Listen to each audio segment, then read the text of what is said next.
August 7th, 1944. Mortain, France.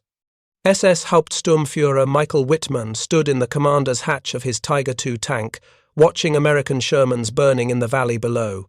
3 destroyed, maybe 4. The morning fog made it difficult to count. His crew had fired 11 rounds from the 88mm gun, every shot from over 1,500 meters. The Americans never had a chance to shoot back. Wittmann commanded the 501st Heavy SS Panzer Battalion, 45 Tiger II tanks, the newest, most powerful tanks in the German arsenal. Each one cost $250,000. Each one weighed 69 tons. Each one mounted a gun that could penetrate 7 inches of armor at 2,000 meters. Hitler called them invincible. German propaganda films showed Tiger IIs crushing through concrete obstacles and destroying entire enemy formations.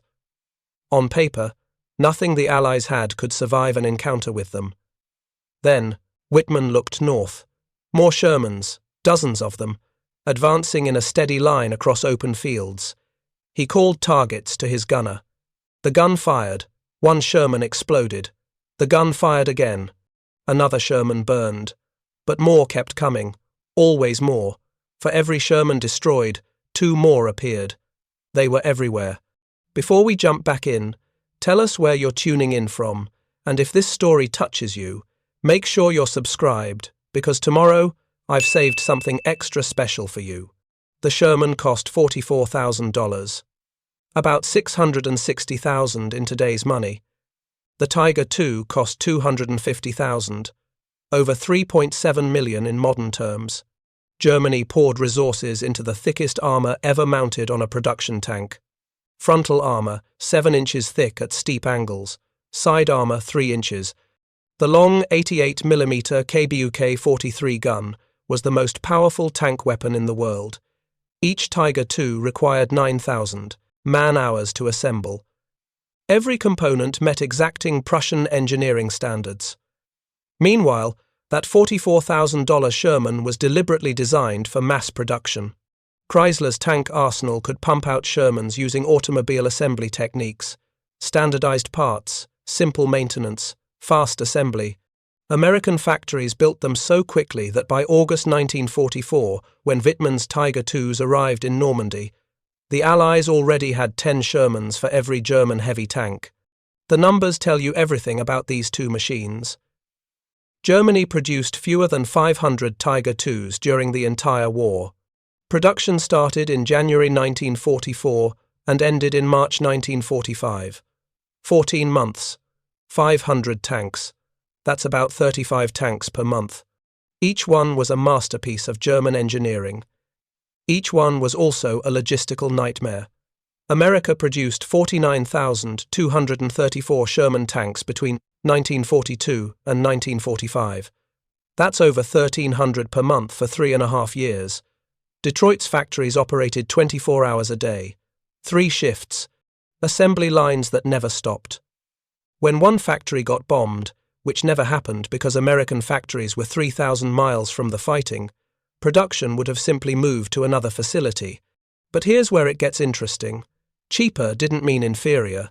It meant different. It meant a fundamentally different philosophy about how to win a war. The Germans believed in quality. Build the best possible tank. Make it invincible. Each Tiger II should be able to destroy 10 enemy tanks. The Americans believed in quantity. Build a good enough tank. Build so many that the enemy drowns in them. 10 Shermans should be able to destroy 1 Tiger II through sheer numbers and tactical flexibility. Both philosophies made sense. Both had historical precedent. And in the summer of 1944, in the hedgerows of Normandy and the forests of France, these 2 philosophies crashed into each other with fire and blood and the screams of burning men. The question everyone would ask afterward was simple. Which philosophy won? The answer starts with understanding what these machines actually were. The Sherman was a 33-ton medium tank powered by various engines depending on the model. Most used the Wright Continental R975 radial engine, producing 400 horsepower. Later versions used the Ford GAA V8, producing 500 horsepower. The tank could reach 25 miles per hour on roads. 15 cross-country. It mounted a 75mm M3 gun initially. Later versions got the 76mm M1 gun with better armor penetration. The armor was 2 inches on the front, 1.5 inches on the sides. Angled at varying degrees, this was adequate protection against German anti-tank guns at medium ranges, completely inadequate against the Tiger II's 88mm gun at any range. The Sherman's advantage was reliability. The engine rarely failed. The transmission was simple and robust. The suspension handled rough terrain well. The tracks were easy to replace. Any competent mechanic could fix most problems with basic tools. The Tiger II was everything the Sherman wasn't, 69 tons. Powered by the Maybach HL 230 engine producing 700 horsepower. That sounds impressive until you realize that engine had to push 69 tons. The power-to-weight ratio was barely 10 horsepower per ton. For comparison, the Sherman had 12 to 15 horsepower per ton, despite having a less powerful engine. The Tiger II's armor was extraordinary. 7 inches thick on the front of the turret, almost 6 inches on the front of the hull, both angled at steep degrees. The effective thickness against incoming rounds was over 9 inches. No Allied tank gun could penetrate that armor from the front at combat ranges. Not the Sherman's 76mm, not the British 17-pounder. Nothing short of heavy artillery or aircraft bombs could kill a Tiger II from the front. The gun was the Quake 43L71, 71 calibers long, firing armor-piercing rounds at 3,000 feet per second. At 2,000 meters, it could penetrate 6 inches of flat armor. At 1,000 meters, nearly 8 inches. This gun could destroy any Allied tank from beyond the range at which Allied tanks could effectively shoot back. German crews called it the death ray. But that magnificent engineering came with costs. The Maybach engine was temperamental. The cooling system overheated. The transmission failed constantly under the strain of moving 69 tons. The interleaved road wheels, overlapping wheels on each side that gave a smooth ride, packed with mud and froze in winter. If one road wheel broke, you had to remove half the wheels on that side to replace it. A repair that took 30 minutes on a Sherman took 8 hours on a Tiger II. The final drive, the gear system connecting the engine to the tracks, was catastrophically weak. German engineers had designed it for a 55-ton tank. Then they kept adding armor and equipment until the production model weighed 69 tons. The final drive never got redesigned. Result? Under combat conditions, the average Tiger II final drive lasted about 150 kilometers before failing completely. That's 93 miles. American tankers who examined captured Tiger IIs couldn't believe it. The most expensive tank in the world, the most heavily armored, the most powerful gun, and it broke down after 93 miles. The Sherman's drivetrain routinely went thousands of miles between overhauls. The tactical implications were profound. A Tiger II could dominate any engagement at long range. Its gun could kill Shermans from 2,000 meters. Its armor made it nearly invulnerable from the front. But it could only reach 25 miles per hour maximum speed on roads, maybe 12 cross-country. It consumed fuel at a staggering rate, 2 gallons per mile. Its operational range was barely 85 miles before refueling. The Sherman could reach 25 miles per hour on roads, close enough to the Tiger II that the difference didn't matter tactically. But cross-country, the Sherman was more agile. Its narrower tracks and lower weight meant it could maneuver through terrain that would bog down a Tiger II. Its fuel consumption was reasonable, about 1 gallon every 4 miles, operational range of 120 miles. More importantly, if a Sherman broke down, another Sherman appeared within days to replace it. If a Tiger II broke down, it might sit immobilized for weeks, waiting for spare parts that never came. Or it might be abandoned. Or it might be cannibalized to keep other Tiger IIs running. German tank units in France reported operational readiness rates below 40% for their heavy tanks. Less than half their Tiger IIs were actually ready to fight on any given day. American tank battalions maintained operational readiness rates above 85% for their Shermans. The philosophical difference showed in every design choice. American engineers asked, "What's the minimum capability we need to accomplish the mission?" German engineers asked, "What's the maximum capability we can achieve?" The American approach produced a tank that was good enough and worked reliably. The German approach produced a tank that was magnificent and broke constantly. Now, Wittmann's predicament at Mortain revealed the fundamental problem with the German philosophy. He could destroy Shermans easily. His Tiger II's gun could kill them from ranges where they couldn't effectively shoot back. His armor made him nearly invincible from the front. But there were so many Shermans. He destroyed 3. 5 more appeared. He destroyed those 5. 10 more appeared. His ammunition was finite. His fuel was limited. His tank would eventually break down. The Shermans just kept coming. This was the strategic reality Germany faced in August 1944. The Western Allies had landed in Normandy 2 months earlier. They brought with them thousands of tanks, mostly Shermans. The Germans had perhaps 700 tanks in Normandy when the invasion began. Many were obsolete Panzer IVs. Some were Panthers. A few dozen were Tiger IIs. The numerical disparity was overwhelming. But German tankers still believed quality could overcome quantity. Wittmann himself had destroyed 138 enemy tanks on the Eastern Front. He was Germany's greatest tank ace. If anyone could prove that superior German engineering could defeat American mass production, it was him. The test came on August 13, 1944, 6 days after Mortain. Wittmann's 501st Heavy SS Panzer Battalion was defending near the town of Cinthio. British and Canadian forces were pushing south. Wittmann decided to counterattack. He led 5 Tiger IIs forward to intercept a British column. It was the kind of aggressive move that had made him famous in Russia.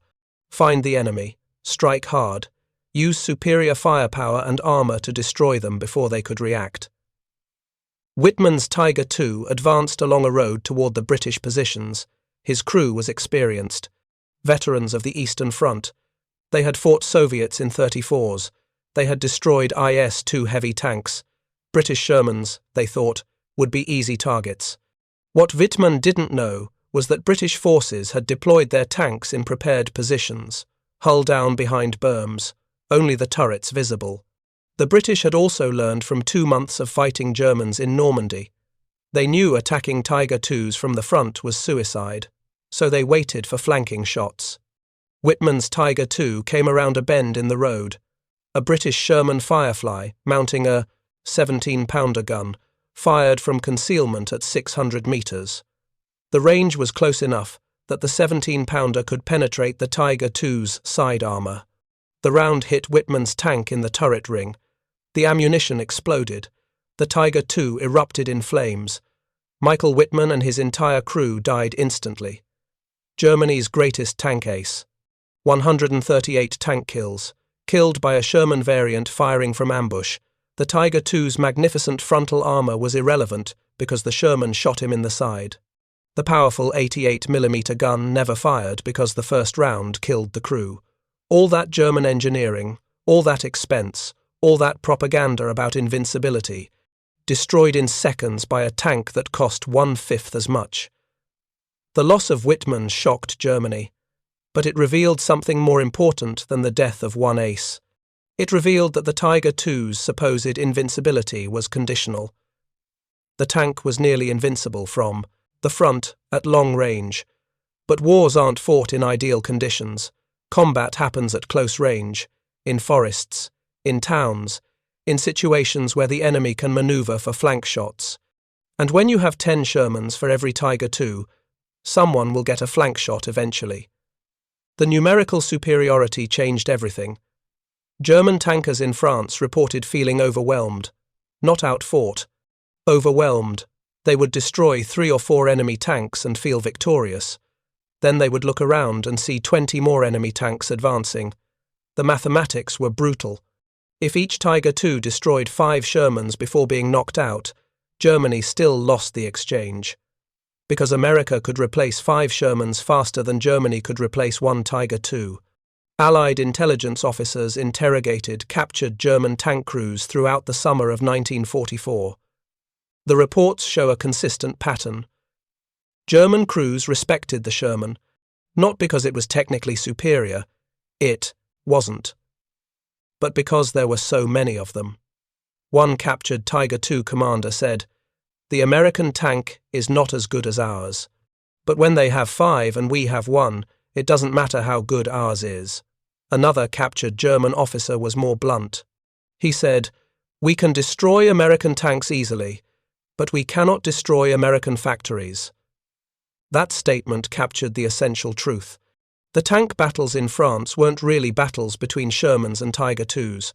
They were battles between American industrial capacity and German engineering excellence, and industrial capacity was winning. The production numbers reveal why. In August 1944, when Wittmann died at Syntho, American factories produced 1,800 Shermans. German factories produced 35 Tiger IIs. The ratio was better than 50-1.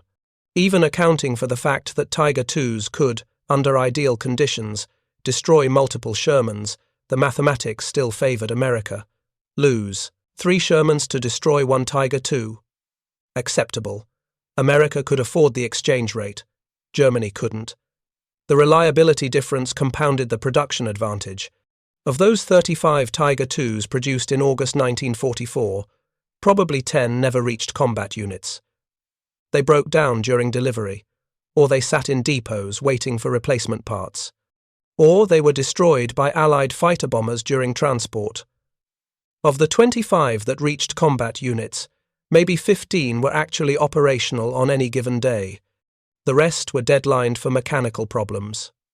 Meanwhile, of those 1,800 Shermans produced in August, over 1,700 reached combat units, and over 90% stayed operational. When a Sherman broke down, the crew could often fix it themselves. When a Tiger II broke down, it required specialized mechanics and parts that might not exist anymore because Allied bombing had destroyed the factory that made them.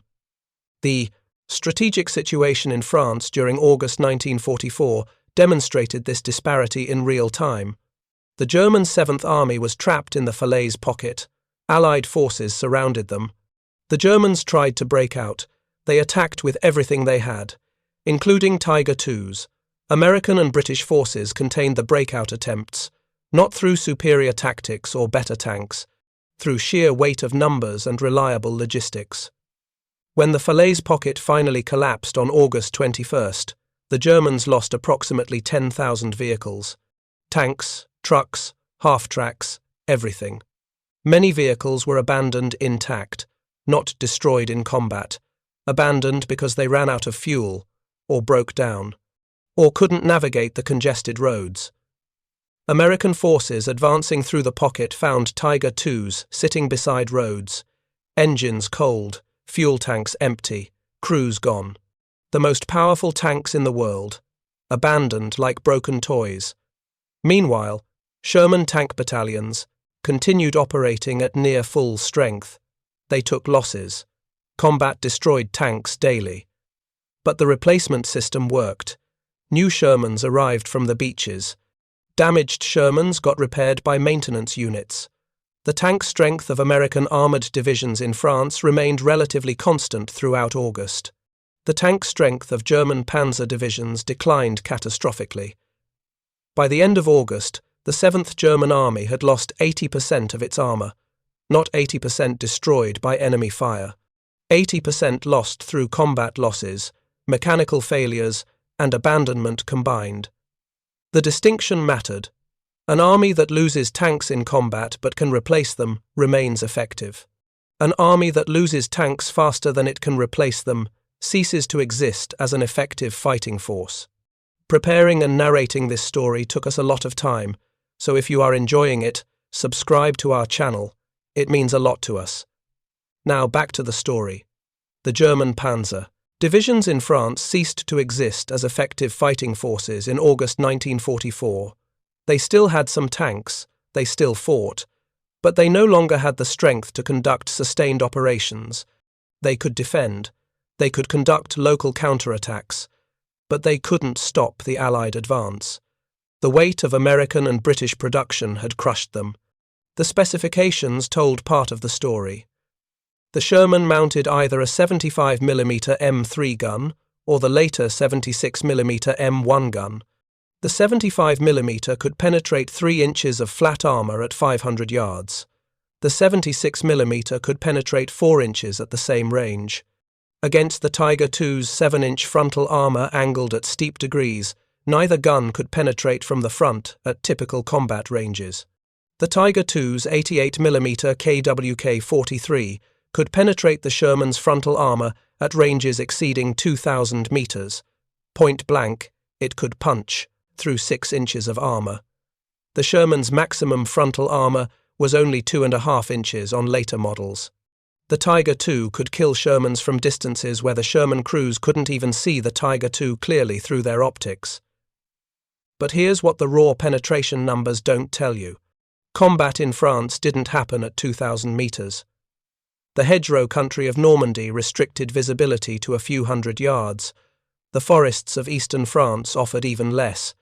Towns and villages created close-quarters combat environments where range advantage disappeared. In these conditions, the first tank to spot the enemy and fire usually won. Not the tank with the thickest armor or the most powerful gun, the tank that shot first. Sherman crews learned this lesson quickly. They developed tactics based on accepting their technical inferiority. Never engage a Tiger II from the front, unless you have no choice. Instead, use numbers. 3 or 4 Shermans would approach a known Tiger II position from different directions simultaneously. The Tiger II could only aim at one target at a time. While its crew engaged the first Sherman, the others would maneuver for flank shots. The Tiger II's 3-inch side armor couldn't stop a 76mm round at close range. Get within 400 yards. Aim for the side or rear. Fire multiple rounds quickly. Even if the first round didn't penetrate, the impact could damage the optics, jam the turret traverse, or panic the crew. The second or third round usually found a weak spot. The ammunition stored inside would explode. The Tiger II would burn just like any other tank. American tank doctrine called this swarming. Overwhelm German heavy tanks with multiple attackers from multiple directions. Accept that you'll lose 1 or 2 Shermans in the process. But if 4 Shermans can destroy 1 Tiger II, and America can build 8 Shermans in the time Germany builds 1 Tiger II, the mathematics still favor America. The Germans called this tactic unfair. They believed in honorable combat, tank versus tank duels. May the best machine and best crew win. The Americans didn't care about honor, they cared about winning. If swarming tactics meant losing 2 Shermans to destroy 1 Tiger II, that was an acceptable exchange rate. The factories back home would replace the losses within 2 weeks. Crew training reflected these different philosophies. German tank crews received extensive training on gunnery, learning to engage targets at maximum range, making that first shot count. Utilizing the superior optics and range-finding equipment in German tanks, the Tiger II had coincidence rangefinders in the commander's cupola. The gunner had excellent Zeiss optics. German crews could accurately engage targets at ranges where Allied crews were still trying to identify whether they were looking at a tank or a haystack. American tank crews received adequate gunnery training.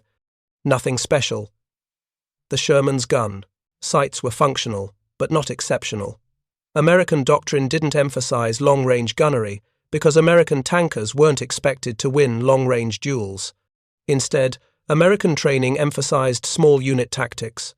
How to coordinate multiple tanks, how to communicate effectively, how to use terrain for cover while maneuvering into firing positions, how to overwhelm superior enemy tanks through teamwork and numerical advantage. The results showed in combat reports. German tank aces racked up impressive individual kill counts. Wittmann had 138 before he died. Otto Carius claimed over 150. Kurt Knispel allegedly destroyed 168 enemy tanks. These men were extraordinary gunners in extraordinary machines. But they were also fighting a losing war. American tank forces didn't produce aces. They produced victories. The U.S. 3rd Armored Division destroyed over 500 German tanks during the war. no individual, American tanker claimed more than 20 kills. Because American doctrine didn't emphasize individual achievement. It emphasized unit cohesion and overwhelming force. 10 adequate tank crews working together could accomplish more than one exceptional crew working alone. The psychological impact of numerical superiority cannot be overstated. German tankers in France reported constant stress from feeling outnumbered. Even after winning an engagement, destroying 3 or 4 enemy tanks, they couldn't celebrate. Because more enemy tanks were always coming. The knowledge that reinforcements were unlikely and replacement parts were scarce added to the stress. Every component failure might be permanent. Every casualty might be irreplaceable. American tankers felt the opposite pressure. Yes, their tanks were technically inferior. Yes, engaging a Tiger II from the front was suicide. But they knew they weren't alone. Their platoon had 5 tanks. Their company had 17. Their battalion had 72.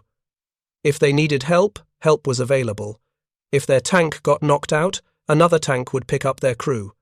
If they took casualties, replacements arrived within days.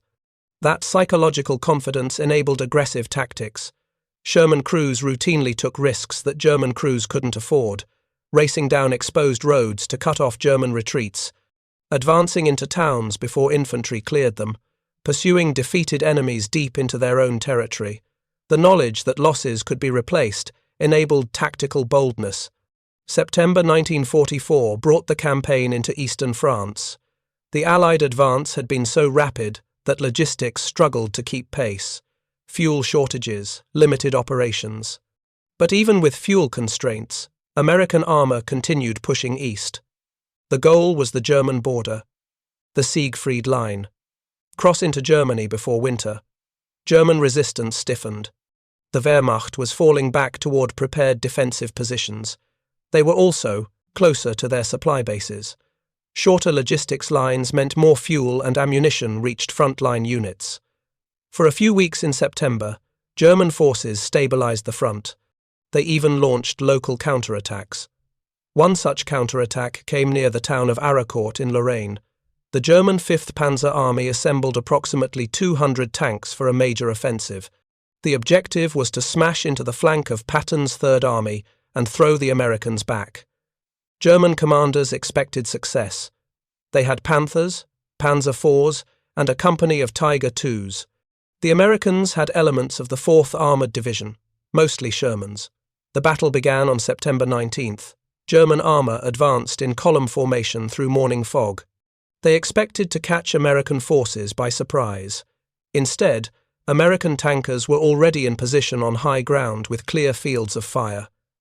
The Germans advanced into a killing ground.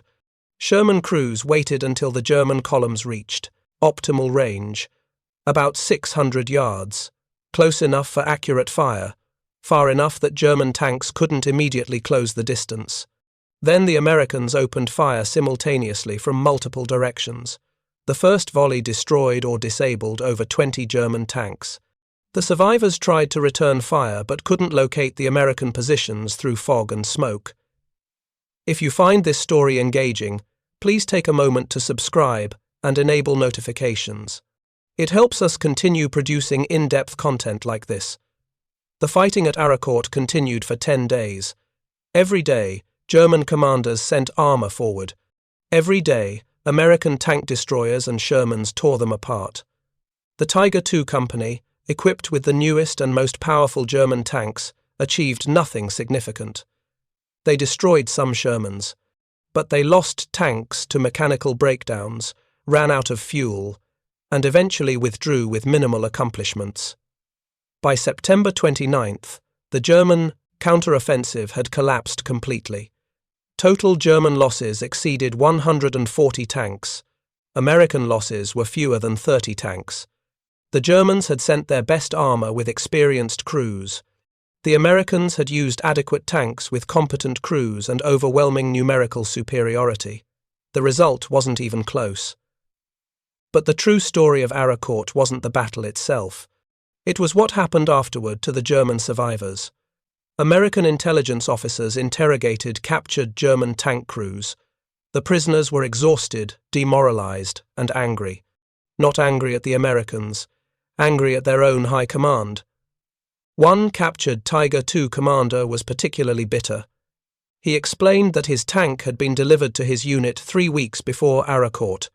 It was brand new, fresh from the factory. The crew spent 2 weeks learning the controls and conducting training exercises. Then they drove it to the front. The journey was 60 kilometers, about 37 miles. The final drive failed halfway there.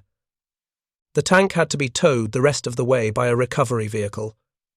Mechanics worked for 3 days to repair it. They had to cannibalize parts from another Tiger II that had thrown a track. Finally, the tank was operational again. The crew drove it into combat at Aracourt. It participated in 1 engagement, fired 7 rounds, destroyed 1 Sherman. Then, while withdrawing to a new position, the transmission failed completely. The tank was immobilized. The crew abandoned it. German engineers later tried to recover it. They couldn't. The weight was too great. The recovery equipment couldn't move 69 tons across muddy ground. The Tiger II sat there until American forces captured the area. That Tiger II cost $250,000. It was operational for parts of 3 weeks. It destroyed 1 enemy tank worth $44,000. Then it broke down permanently. The Germans lost the exchange economically, tactically, and strategically. The captured commander told his interrogators something revealing. He said the Tiger II was an amazing machine when it worked. The gun was incredible. The armor made the crew feel safe, but it worked so rarely that its theoretical capabilities were irrelevant. He said, "Give me a reliable Panzer IV over an unreliable Tiger II. At least the Panzer IV will be running when I need it." That statement encapsulated the fundamental problem with German tank design in the late war period. The obsession with technical superiority had created machines that were too complex to maintain in field conditions, too expensive to replace when lost, too heavy for existing logistics to support, and ultimately too unreliable to be strategically useful. American designers had made the opposite choice. The Sherman wasn't the best tank in any technical category. Its gun was adequate but not exceptional. Its armor was reasonable but not heavy. Its speed was good but not outstanding. But it worked, consistently, reliably, under conditions that would destroy more sophisticated machines. The Ford GAA engine in later Shermans was based on a commercial aircraft engine design. It was simple, robust, and shared parts with other vehicles. When it needed maintenance, any competent mechanic could service it.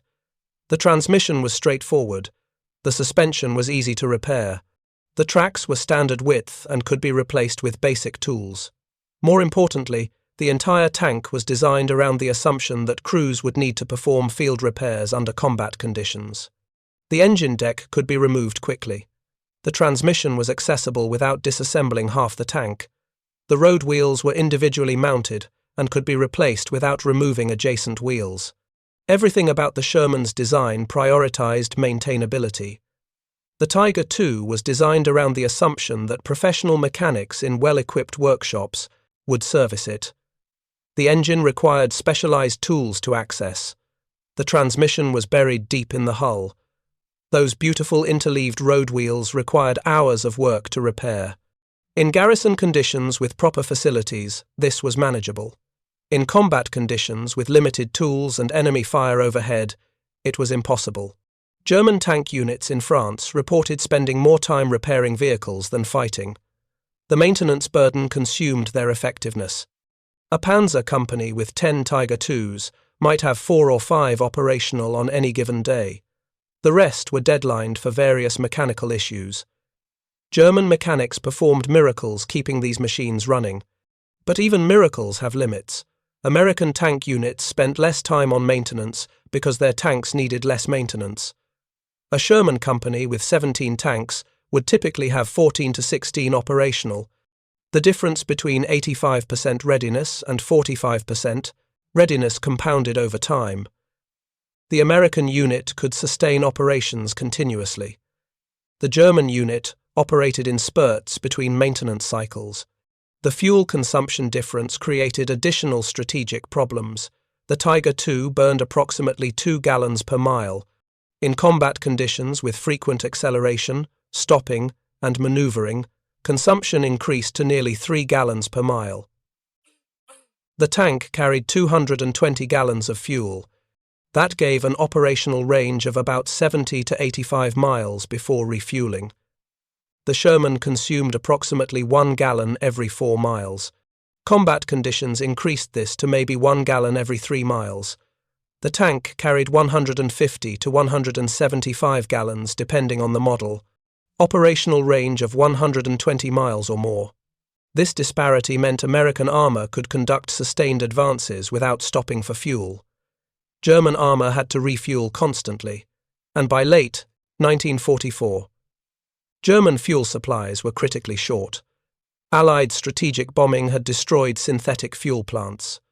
The Romanian oil fields were lost to Soviet advances. The Wehrmacht was running on fumes.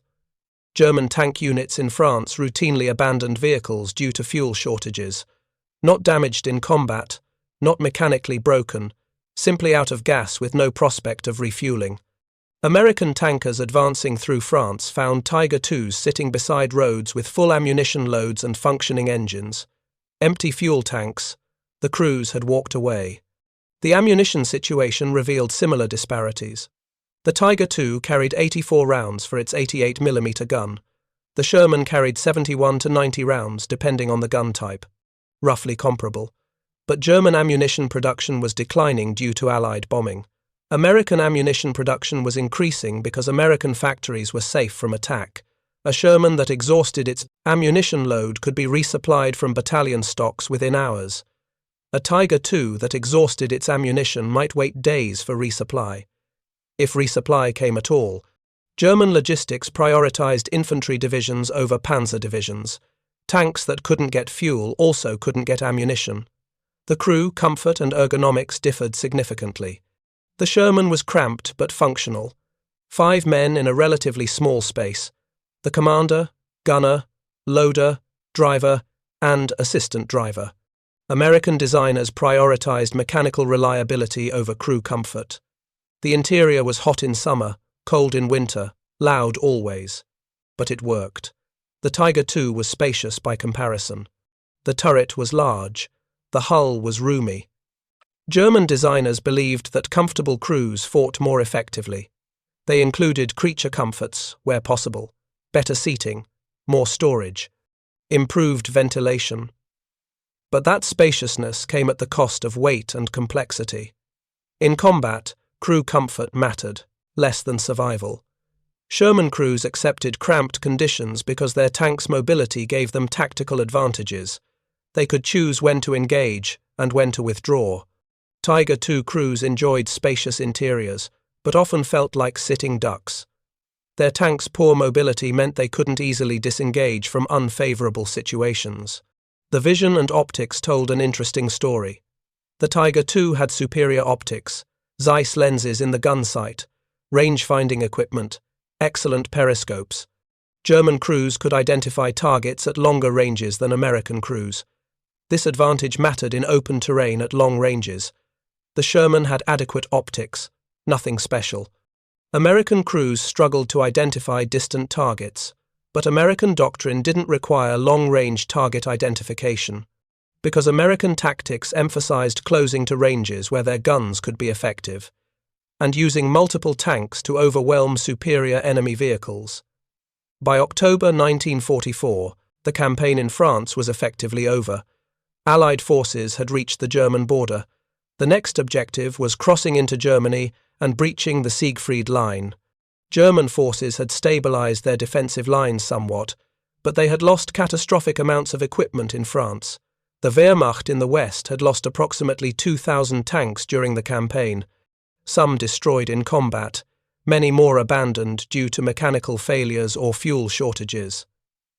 The panzer divisions that had fought in Normandy were shadows of their former selves, paper formations with minimal combat power.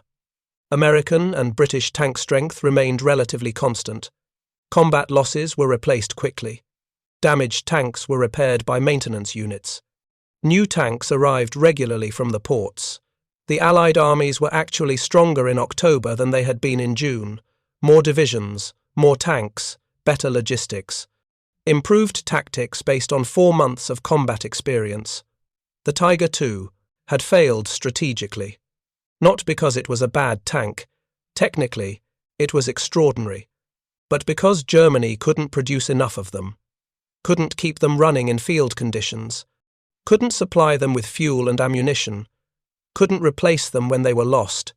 The Tiger II was a magnificent expression of German engineering excellence applied to a strategic problem that required industrial capacity, not technical sophistication. The Sherman had succeeded strategically, not because it was technically superior. It wasn't, but because America could build them in overwhelming numbers, could keep them running reliably, could supply them adequately, could replace losses quickly. The Sherman was an adequate solution applied at massive scale. Adequate at scale defeated excellent in small numbers. German prisoners interrogated in late 1944 expressed this reality in various ways. One captured panzer officer said, "Your tanks are not as good as ours, but you have so many that it doesn't matter." Another said, "But we cannot destroy your factories." A third said simply, "You will win because you can afford to lose. We cannot."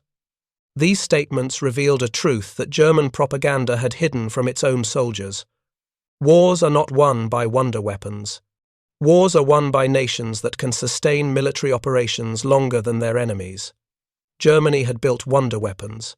The Tiger II, the Panther, the Me-262 jet fighter, all technically advanced, all impressive, all strategically irrelevant because Germany lacked the industrial capacity and resources to produce them in sufficient quantities.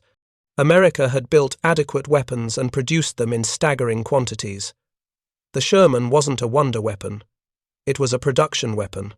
Designed to be manufactured quickly, maintained easily, and deployed in overwhelming numbers, that philosophy won the war. The crew survival rates told a revealing story. Sherman crews who were knocked out had relatively good survival rates compared to other tanks. The relatively thin armor meant penetrating hits often passed through without causing catastrophic internal damage. Crews had time to bail out before fires spread. The escape hatches were well designed and accessible. Tiger II crews who were knocked out had poor survival rates. When a round penetrated that thick armor, the impact created massive spalling. Metal fragments ricocheting inside the crew compartment at lethal velocities. The ammunition stored throughout the tank meant penetrating hits often caused explosions. The escape hatches were large, but the crew had less time to use them before the tank became an inferno. More importantly, Sherman crews who survived a knocked-out tank often received a new tank within days and returned to combat. The replacement system worked. German tank crews who survived a knocked-out Tiger II often never received another tank. Because replacement Tiger IIs didn't exist. December 1944 brought the Battle of the Bulge, Germany's last major offensive in the West. Hitler committed his final strategic reserves, 3 armies, over 200,000 men, approximately 600 tanks including dozens of Tiger IIs. The goal was ambitious: break through American lines in the Ardennes, reach the Meuse River, split the Allied armies, force a negotiated peace. The offensive began on December 16th. German armor punched through thinly held American positions. Some American units retreated in disorder.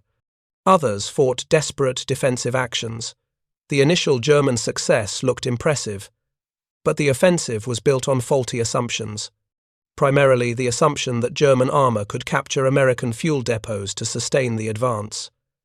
SS Obersturmbannführer Joachim Peiper commanded the spearhead unit. Kampfgruppe Peiper, approximately 120 tanks and assault guns including several Tiger IIs. His mission was to race west as fast as possible, reach the Meuse. His forces advanced rapidly the first day. They overran American supply dumps and refueled with captured gasoline. But by the third day, Peiper's Kampfgruppe was surrounded, cut off, out of fuel. The Tiger IIs that had spearheaded the advance sat immobilized. fuel tanks empty, no prospect of resupply. German logistics had failed again. Piper eventually abandoned all his vehicles and retreated on foot. The Tiger IIs were left behind, intact, functional, useless without fuel. Meanwhile, American armored divisions were racing north to counterattack. The 4th Armored Division drove over 100 miles in 48 hours to relieve Bastogne. Their Shermans had fuel because American logistics worked. Supply trucks followed the advance. Fuel dumps were positioned strategically. When tanks ran low, they refueled from pre-positioned stocks and kept moving. The contrast was stark. German armor immobilized by fuel shortages, despite being technically superior. American armor sustaining operations because reliable logistics mattered more than technical specifications. The Battle of the Bulge became a case study in why industrial capacity defeats engineering excellence. The Tiger IIs committed to the Bulge achieved minimal strategic results. They destroyed some American tanks. They created temporary breakthroughs. But they couldn't sustain operations. By early January 1945, German forces were retreating back to their starting positions. They left behind approximately 200 tanks. Many were Tiger IIs, not destroyed by enemy fire, abandoned because they broke down or ran out of fuel. American forces counted the abandoned German armor. Intelligence officers examined the vehicles. What they found confirmed everything they had observed throughout the campaign. The German tanks were technically impressive, superior guns, heavier armor, better optics. But they were maintenance nightmares. The final drives had failed. The transmissions were broken. The engines wouldn't start. The interleaved road wheels had frozen solid with mud and ice. One American tank officer wrote in his after-action report, "The Germans build tanks like they're works of art. We build tanks like we're making refrigerators. In the end, the refrigerators keep working, and the works of art break down." That crude assessment captured a profound truth. War doesn't reward aesthetic excellence or technical sophistication. War rewards reliability and availability. By February 1945, Allied forces were preparing to cross the Rhine River into Germany proper. The Wehrmacht was collapsing. German tank production had declined catastrophically due to Allied bombing. The factories that built Tiger IIs were damaged or destroyed. The supply chains that provided components had broken down. Raw materials were scarce. Skilled workers had been conscripted into infantry units to replace catastrophic losses. In February 1945, German factories produced approximately 20 Tiger IIs. American factories produced over 1,000 Shermans. The production ratio had grown to 50-1.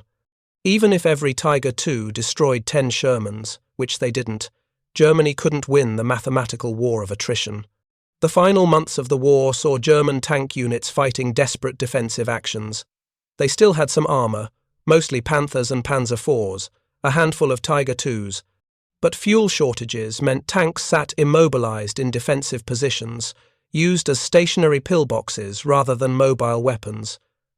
German doctrine had always emphasized mobility and maneuver. Now their tanks couldn't move. American armor continued advancing. The Shermans that had landed in Normandy 10 months earlier were still running. Some had been damaged and repaired multiple times. Some had been knocked out and replaced. But the tank battalions maintained their strength because the logistics system worked. Spare parts arrived. Replacement vehicles arrived. Fuel and ammunition were always available. The contrast between American and German logistics by 1945 was absolute. American supply lines stretched from factories in Detroit to the front lines in Germany. Ships crossed the Atlantic constantly. Trucks moved supplies from ports to forward depots. The system worked smoothly because it was designed for industrial-scale warfare. German supply lines had disintegrated. Allied bombing had destroyed rail networks.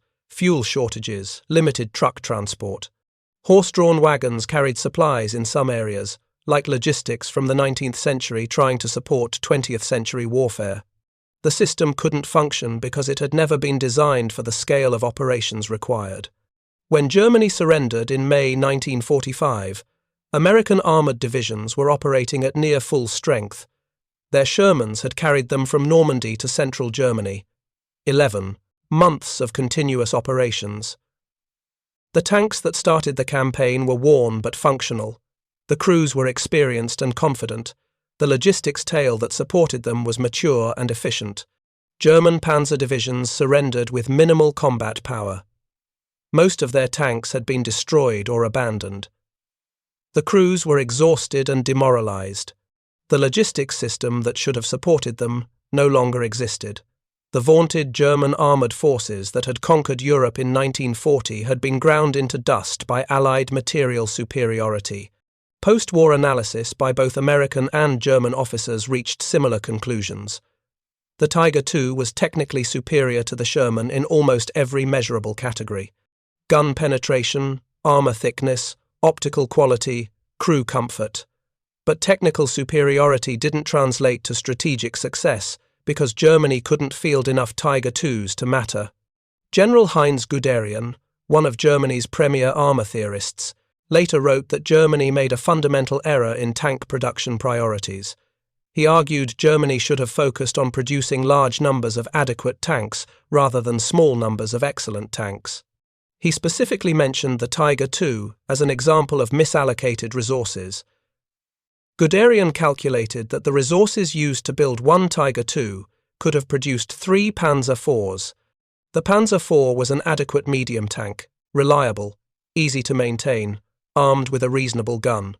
If Germany had focused production on Panzer IVs instead of Tigers and Panthers, German panzer divisions might have maintained numerical parity with Allied armour. They would have lost the quality advantage but gained a quantity advantage. Other German officers disagreed. They argued that quality had to trump quantity because Germany lacked the industrial capacity to match Allied production regardless of which tanks they built. Building excellent tanks at least gave German forces a fighting chance. Building adequate tanks would have just given the Allies more targets to destroy. Both arguments missed the fundamental point. By 1944, Germany had already lost the industrial war. No tank production strategy could overcome the disparity between German and Allied manufacturing capacity. America alone was outproducing Germany in every category. Add British, Canadian, and Soviet production, and the gap became insurmountable. The Sherman versus Tiger II comparison symbolized this larger reality. The individual matchup favored the Tiger II. Better gun, better armor, better optics. But the strategic matchup overwhelmingly favored the Sherman. More production, better reliability, superior logistics support, replaceable losses. American tank crews understood this. They knew their Shermans were technically inferior to German heavy tanks. They accepted this. Their training and doctrine prepared them to overcome technical inferiority through numerical superiority and tactical flexibility. They learned to fight smart rather than fair. Use terrain, coordinate attacks, overwhelm the enemy with multiple threats simultaneously. German tank crews struggled with this reality. Their training emphasized technical proficiency and individual excellence. They learned to maximize their tanks' capabilities. They became expert gunners who could hit targets at extreme ranges. But they weren't trained to overcome numerical inferiority. German doctrine assumed rough numerical parity. When that assumption collapsed, German tank crews felt betrayed by their high command. Interrogation reports from late 1944 and early 1945 show this clearly. Captured German tankers expressed frustration and anger, not at American tankers who they respected as competent professionals. Anger at German leadership who had promised wonder weapons would win the war. The Tiger II was supposed to be invincible. It wasn't. It was just another tank that broke down and ran, out of fuel. One particularly bitter captured Tiger II commander told his interrogators, "They told us this tank would win the war. Look at it. The finest tank ever built. And it's useless because we have no fuel to move it and no parts to fix it when it breaks. You can't win wars with museum pieces." That statement captured the essential failure of German armoured doctrine in the late war period. The obsession with technical excellence had created machines that were indeed museum-worthy, magnificent examples of engineering at its peak. But they were strategically useless because they couldn't be produced in sufficient numbers, couldn't be sustained logistically, and couldn't be maintained in field conditions. The final accounting tells the story brutally. Germany produced 487 Tiger IIs during the entire war. Combat losses, mechanical failures, and abandonments meant very few survived to surrender. American forces captured approximately 30 intact Tiger IIs. The rest were destroyed or abandoned by their crews. America produced 49,234 Shermans. Combat losses were substantial. Approximately 7,000 Shermans were destroyed by enemy action in the European theatre, but the production pipeline never stopped. For every Sherman destroyed, 7 more were available to replace it. The cost comparison becomes even more stark when you calculate total expenditure. 487 Tiger IIs at $250,000 each equals approximately $122 million. That bought Germany 487 tanks that couldn't be sustained operationally. 49,000 Shermans at $44,000 each equals approximately $2.1 billion. That bought America an unstoppable armored force that conquered Europe and helped win the war. Germany spent $122 million to field an elite force that collapsed due to logistics failures. America spent $2.1 billion to field a mass army that sustained operations from Normandy to Berlin. The return on investment wasn't even comparable. But the story goes deeper than economics. The Tiger II represented a philosophy, the belief that superior German engineering and quality could overcome Allied quantity. This belief was rooted in German military tradition going back to Frederick the Great. Prussian armies had historically been smaller than their enemies. They won through superior training, better tactics, and technical excellence. That philosophy worked in the 18th and 19th centuries, when industrial capacity mattered less. It even worked in the early years of World War II, when Germany fought enemies like Poland and France, who weren't fully mobilized for modern industrial warfare. But it failed catastrophically against the United States and Soviet Union, who possessed industrial capacity that dwarfed Germany's. The Sherman represented a different philosophy, the belief that adequate equipment deployed at overwhelming scale defeats excellent equipment deployed in limited numbers. This philosophy was distinctly American, born from a continent-spanning nation with vast resources and industrial capacity. American military tradition emphasized logistics and industrial mobilization over tactical brilliance. That philosophy had roots in the American Civil War, when Union industrial capacity eventually crushed Confederate tactical excellence. It worked in World War I, when American industrial production helped tip the balance against Germany. And it worked again in World War II, when American factories produced war materials at rates no other nation could match. The clash between these two philosophies defined armored warfare in Western Europe from June 1944 to May 1945. German quality versus American quantity. German engineering versus American industry. German tradition versus American pragmatism. Thank you for watching. For more detailed historical breakdowns, check out the other videos on your screen now, and don't forget to subscribe. The verdict was rendered on battlefields across France, Belgium, and Germany. In the hedgerows of Normandy, where Tiger IIs destroyed Shermans at long range but couldn't stop the Allied advance. At Aracourt, where German armour failed despite technical superiority. In the Ardennes, where the last German offensive collapsed due to fuel shortages. At the Rhine, where American armour crossed into Germany while German tanks sat immobilized for lack of fuel. American industrial capacity had defeated German engineering excellence. Not because American tanks were better. They weren't. But because America could build enough adequate tanks to overwhelm Germany's excellent tanks through sheer numbers, and because American tanks actually worked reliably, while German tanks broke down constantly, the Sherman wasn't the best tank of World War II. That title probably belongs to the German Panther, or the Soviet 34, or possibly the Tiger II, in terms of raw capability. But the Sherman was the right tank for the war America fought, reliable enough to cross an ocean and operate continuously for 11 months, simple enough that crews could maintain it in field conditions, cheap enough to produce in overwhelming numbers, good enough to accomplish the mission. The Tiger II was the wrong tank for the war Germany fought. Too expensive for a nation with limited resources. Too complex for an army with collapsing logistics. Too unreliable for sustained operations. Too few to matter strategically. Excellent in every technical specification. Useless in every strategic calculation. This is the lesson the numbers teach us. That $44,000 Sherman destroyed that $250,000 Tiger II, not through superior engineering, but through superior strategy. Not by being better, but by being more numerous, more reliable, and more sustainable.